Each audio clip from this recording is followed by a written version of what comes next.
Quinnen Williams, great talent, great kid, great personality, bad fit. It's 2015 all over again. And the Giants with Daniel Jones. Oh boy, Dave Gettleman. ESNY.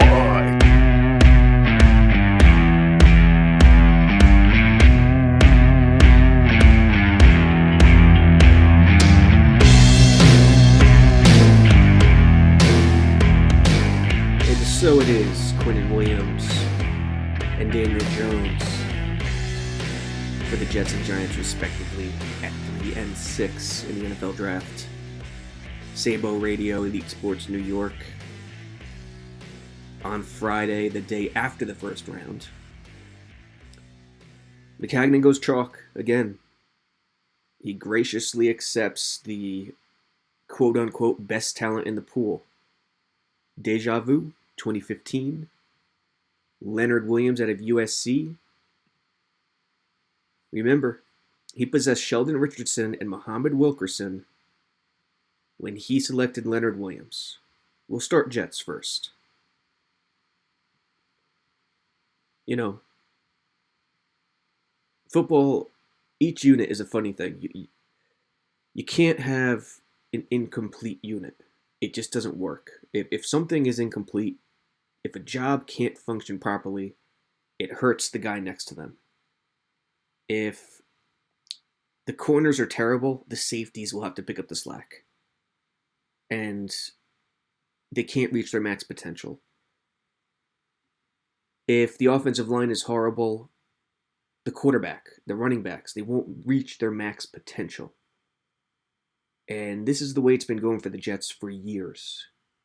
With the offensive line and with the four-man conventional pass rush. Remember with Rex Ryan, he didn't have a four-man conventional pass rush. He needed to blitz.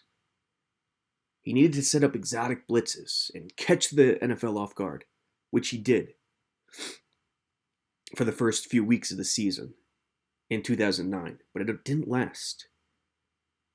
Once offenses caught up to those blitzes, to those madman overloads and crazy schemes and principles, the Jets struggled. They really should have missed the playoffs. Rex changed his game plan to lean on Darrelle Revis. So the Jets entered this offseason with the same needs they've needed for over a decade. Well, offensive line, no. Edge, yes.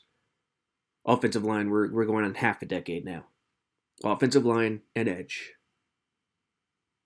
And the only thing they've done thus far is Osemele. Think about that. They go Quinnen Williams at number 3. The Bama stud. Now here's a sidebar. If the Jets don't select an offensive lineman, at least one, today, on Friday, in day 2, my friends are going to have to really, really make sure I'm okay. They're going to have to call me, text me, house visit, suicide watch. They're going to have to really ensure that my personal well-being is okay. That's a sidebar. Let's move on to the pick. Quinnen. He's a stud. He's a great player. At least we think. 6'3", 303, 33 and a quarter inch arms, 9 and 5/8 inch hands, 4.83 40-yard dash for a 300-pound man is insane. 30 and a half vertical jump, again, insane. The man could really do it all. He's not an edge player. You don't line him up at edge. If you think the Jets can, you're just not paying attention. You don't line him up at edge. Last year for Bama, 8 sacks, 19 and a half tackles for loss. The year before, played 9 games, wasn't really effective, wasn't really big time. He was only a big time starter for 1 season. I know Alabama's loaded, but at the same time, Alabama being loaded helps stars shine that much more. I mean, some of the stuff you see, and I know this is going to sound negative, but I think he's a great player. I think he's head and shoulders above Leo as well, with Leo coming in. But the same talk, the same hype, the same discussion has been identical between Quinnen and Leo 4 years ago. Versatile, best player in the draft, so on. Leo, NFL.com draft grade, got a 7.53 4 years ago heading into the draft. Slipped to 6. Jets took him. Quinnen, 6.70 prospect grade. Leo, 6'5", 302 pounds. Bigger hands. Longer arms. Not as quick. His 40-yard was 4.97 seconds as opposed to Quinnen's 4.83. But you get the idea. Both players were the best in the draft. Now, I saw SNY last night, and Bart Scott, Jonah Schwartz was asking, how could he fit? How could Quinnen fit? Isn't this the same situation as Leo 4 years ago? And Bart Scott said, no, there's only 2 here, Quinnen and Leo, so they could fit on the interior. Last time there was 3, with Sheldon, Mo, and Leo. Has Bart forgotten about Henry Anderson? Henry Anderson is a 300-pound man. He is not an edge player. I don't know what Bart's talking about. But Quinnen, he does... Listen, I think they're going to stick him at nose tackle. And here's how it's going to set up. He does possess the gifts that personnel decision makers are salivating over. Notice how many interior 3-technique defensive linemen were selected last night. An insane amount. I don't know the number off the top of my head, but it was crazy. Aaron Donald has spurred this on. The quickness with the size. Not too big. Perfect size. Around 300 pounds. With that quickness, lateral, sideline to sideline, in the zone scheme, against RPO type, edge pressure, read option type principles, jet sweep. Jet sweep is huge. And that's where this guy comes in too, because the jet sweep as the weak side defender chasing the play down, huge to take away cutbacks. So, how are they all going to fit? That's the question. That's the question. If it's a 3-4, Q or Leo will get the first crack at playing nose tackle. Not McClendon. McClendon is the only true nose tackle, but to get all 3 on the field at the same time, Q or Leo needs to play nose tackle. So Q plays nose tackle, Leo plays one of the defensive ends. Call it a defensive tackle, not to confuse everybody. It's not a true defensive end. It's an interior position. So Q at nose tackle, Leo at one of the defensive tackles, Henry Anderson at the other defensive tackle, with McClendon and Shepard as backups off the field. The 2 outside linebackers are Jordan Jenkins, and Brandon Copeland, with Luvo, Frankie as the backup. None of those interior guys can play the edge, the outside linebacker, in the base defense. It's just not realistic. Of course, CJ Mosley and Avery Williamson as the 2 backers. Can Darren Lee turn into an edge rusher? He put on some weight? I don't see it. It would be a blessing if he could. He's never done it. It's not easy to do. It would be a blessing. Ziggy Ansah still out there? That's the dude they need to get. They need Ziggy Ansah. They need some sort of edge presence. Without it, will they waste Leo and Q? Will they waste Q just like they wasted Leo and Sheldon and Muhammad without that edge pressure? See, it's not all about talent when drafting guys. It's about the situation. It's about developing. It's about putting them in the right places. Right now, those 3 are not put in the right places. If you put any of them on the edge, it devalues their production and talent. They're much better on the inside. Now, when they're playing the inside, having Jenkins and Copeland in one of the worst edge situations in the NFL, again, devalues their production. It's not always about selecting the best talent. It's about development. It's about situation. But that's the 3-4. Q at nose tackle, Leo and Henry aside him, Jenkins and Copeland on the outside. Leo, that's going to be interesting. Who can either play nose tackle, Q or Leo? I think Quinnen will be the guy. He's undersized as a traditional nose tackle. Nose tackles usually should be 330, 320, at least 310. Q is only 300, probably 295, maybe 290. But it's a new age. And I think that would be okay. I think Q at nose tackle, Leo and Henry, that's okay. And the 4-3, here's where things get interesting. Jenkins on one edge as a defensive end. Leo as the 3 technique, Quinnen Williams as the 1 technique. They can interchange. The 1 technique is the nose tackle, the bigger guy. 3 technique, outside guard, shoulder. You want it to be the lighter guy. They're identical. They're both 3 technique players in an ideal world. So again, guy's going to be out of position. But do they want Q as that 1 technique nose tackle? Is that the route they're going? And if so, so be it. Henry's out unless he could play D-end. At 300 pounds, very few guys can play D-end in this league. J.J. Watt, he doesn't even do it that often. I mean, on sub packages he does. Calais Campbell in Jacksonville is lined up as a 4-3 D-end, as a 300-pound dude. But if Henry Anderson could play the D-end and the 4-3, you're looking at Jenkins, Q, Leo, and Henry. NFL.com put a stat up, not NFL.com, NFL Network, showing the Jets D-line. And it showed Leo as a D-end, Henry as a D-end, McClendon and Q as defensive tackles. That's not an NFL defensive line.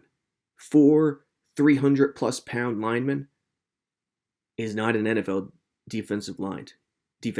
You need 2 edge guys who could run, who could secure the edge, play in space. They got to be 260, 270. Yeah, that does not get it done, and that's misled so many Jets fans. I saw it on Twitter last night. It was insane. It was the same situation as Sheldon, Muhammad, Leo, and the nose tackle at the time. So, but the good thing about the 4-3 is it gets D. Lee on the field. Williamson at Sam, Mosley at Mike, Darren Lee at the Will. I know they said they're going to play the 3-4. I don't believe them fully. I think it will be on paper, but I think Greg Williams will play just as much 4-3. In the sub package, Jenkins on one edge, Henry on the other edge, Quinnen Williams and Leo in the interior. Henry is better in the interior. So you got 3 guys with 2 spots. If Henry could play the edge, God bless him. He's not fast enough. And that's where they are right now. That's how it'll fit. They need an edge desperately. Didn't grab one. Josh Allen was there.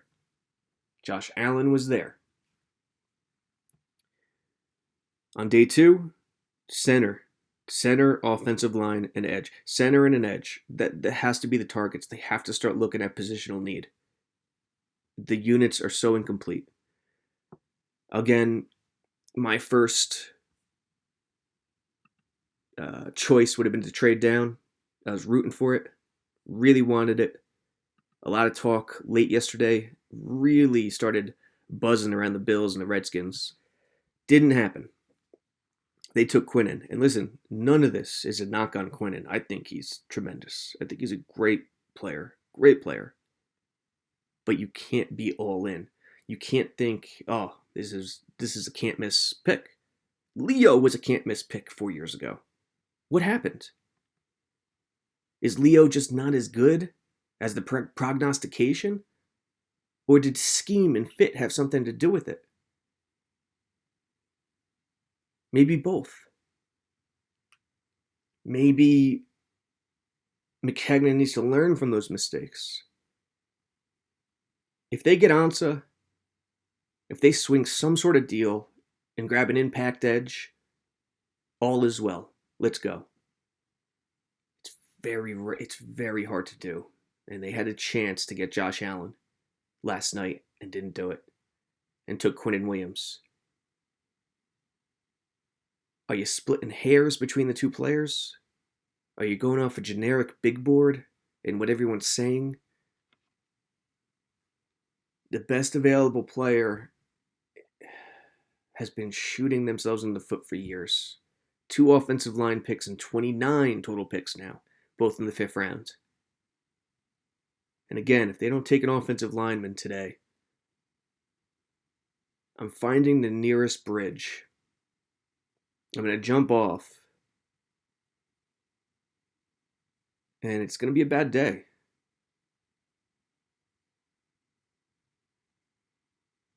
But, listen, Quinnen's a stud. We'll have to see what happens today and on Saturday before we fully take a look at how the roster is going to look for 2019. The New York Giants. Oh, Dave Gettleman. I had faith in Gettleman this draft that he would. I thought he was going to take an edge, maybe a second level defender, a linebacker with 17, or even Jonah Williams or an offensive lineman. Jonah got selected earlier. Jawan Taylor is still available, to the shock of many. But he goes with Daniel Jones, the Eli Manning clone in terms of face and personality. Soft-spoken, nice kid. It's very eerie, actually. He really is an Eli. I mean, I didn't know this prior to hearing him speak last night. It's very eerie. So, Daniel Jones goes at 6. Giants fans erupt. Ray Lucas, SNY, laughing. Oh my God. Laughing in the offices. Going nuts. Joe Budden in complete dismay and shock. Like someone just ripped out his heart. Nobody knows. Daniel Jones could turn out to be a Hall of Fame quarterback. Is he a reach? I don't know. Would he have lasted to 17? I have no idea. Okay. Haskins went to the Skins. I don't know. We don't know. The good thing is the Giants had conviction in taking their guy. The bad thing is I just don't like him as a quarterback. His arm is okay. First of all, arm talent is not the most important thing in the world. The most important thing in the world is just an overall football IQ, football sense, characteristics at the position, leadership. I don't see that either. He makes mind-boggling decisions. No, he didn't have the personnel around him at Duke. But that doesn't take away the mind-boggling decisions he makes when going through his progressions. It's very strange. Now, how should Eli Manning feel about it? I don't know. Was he in on the process? I have no idea. You know, it conflicts with the organizational message that they want to win now. Whatever they say, it doesn't mean anything. But I think they go above and beyond to preach a certain message. And then when it contrasts with their action, that's what gets them in trouble. I think that marketing is really in serious poor health. Say less. Let your actions do your speaking for you. Say less if you don't want to give away, your forward path. So the pick of Daniel Jones means they're not trying to win this year. I mean, of course they are, but you get the idea. They're not all in. They didn't secure the pieces that they needed most to win as many games as possible. Okay, now, as crazy as people are about Jones at 6, Number 17 is actually worse. Do you understand what the pick at number 17 is? Dexter Lawrence is not a pass rusher. He's not a Quinnen Williams. He's not a Christian Wilkins. His teammate, former teammate at Clemson. He's a Damon Harrison. He's a nose tackle. He's a 330-pound dude who plays a position that's a situational type position now. He's not going to be out there over 50% of the plays. You want to take a guy that's going to play under 50% of the plays in the first round? No, not me. I know defending the run is big, and it's crucial. But unless this kid chalks everybody and proves he can rush the passer up the middle, he's a 50% player. That's a problem. That's a problem. I would not take running backs. I don't like taking running backs in the first round. I don't like taking nose tackles in the first round. They're situational type players. Like just running back far more valuable, obviously. Playing in terms of percentage of the entire game, if it's a stud guy. But you get the idea. So they go with Jones. They go with Lawrence. And then they trade up at the end of the first round and grab DeAndre Baker. There were several corners on the board. Greedy Williams still. They probably could have waited until early second to make this selection. But Gettleman trades up, grabs DeAndre Baker. Again, conviction. So they get a nose tackle who is a 50% player, will play in the base, start immediately in the base, come off during sub packages, most likely. Daniel Jones, who's not going to help them win at all. And then DeAndre Baker, who hopefully is a starter. Only one of the three players is a full-time starter. What does this mean? It means they're looking at the long haul process. That's what it means. And to be honest, I don't love what either team did in the first round. Jets trade down would have been the top priority, top move. It would be fascinating to see what offers they received. It would be fascinating to see those offers. Quinnen Williams, it's the duplicate of Leonard Williams, and until he proves it on the field, it'll remain a duplicate. And until Greg Williams can prove he's not Todd Bowles and actually figure out a way to get all three defensive interior players on the same page and the unit functioning as one, again, until that happens, I'm not seeing anything different than 2015, 4 years ago. And this isn't to drill Quinnen. Quinnen, I like him as a player. Really like him as a player. But Josh Allen fits so much better. And it might have been that time where McCagnon said enough is enough. We have to address the edge. We have to address the offensive line. Giants hate the Dexter Lawrence pick at 17. Forget 330-pound nose tackles. Get a pass rusher. Get a pass rusher. Whether it's on the inside, the outside, get a pass rusher in this pass rush dominant, valued league. Daniel Jones at 6. Whatever. I'm not on the train that the Giants are a disaster. I don't know what Daniel Jones is. I really thought they would bypass quarterback in the first round. Did not think they were in love with any of them. Baker, late in the first, wouldn't have done it. I would not have traded up. If you're looking at the long haul, why are you giving up assets when there's plenty of corners? So it's a strange one from the Giants. It was a strange night from the Giants. The Jets, it's chalk and more of the same. Best available player. We'll take what's ever there, and the hell with our offensive line and edge. Yeah, I know it's been an issue for 578 years, but, we can't quibble when the best available player is there.